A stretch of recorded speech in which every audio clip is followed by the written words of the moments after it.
A man makes 4 trips of equal distances. His speed on first trip was 720 kilometers per hour, and in each subsequent trip, his speed was half of the previous trip.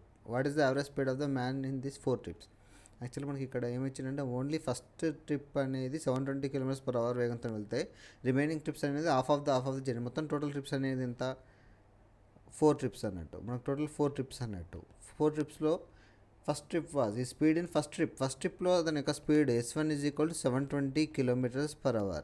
మనకు distance అనేది తెలియదు, time అనేది తెలియదు. Second ట్రిప్లో speed అనేది half of the అంటే 360 kilometres అవుతుంది. Third ట్రిప్లో మళ్ళీ హాఫ్ ఆఫ్ ది అంటే 180 అవుతుంది.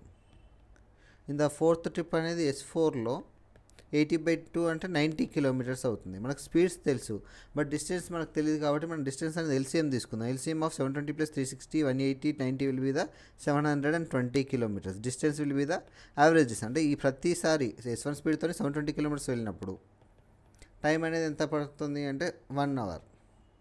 నెక్స్ట్ ఇదే సేమ్ డిస్టెన్స్ 720 కిలోమీటర్స్లో టైం 360 కిలోమీటర్స్ వేగంతో వెళ్ళినప్పుడు 2 అవర్స్ టైం పడుతుంది. అదే distance 720 kilometres T1 T2 T3 180 kilometres వేగంతో వెళ్ళినప్పుడు 4 అవర్స్ టైం పడుతుంది. అదే డిస్టెన్స్ 720 కిలోమీటర్స్ను T4 90 km/h వేగంతో వెళ్ళినప్పుడు 8 అవర్స్ టైం పడుతుంది. మనకు టోటల్ డిస్టెన్స్ తెలుసు, టోటల్ టైం తెలుసు. Average speed is equal to total distance అంటే 720 × 4 బై యావరేజ్ టోటల్ టైం ఎంత? 1 + 2 3 3 + 4 7 7 + 8 15 15 1 जा 15 4 जा 68 जा.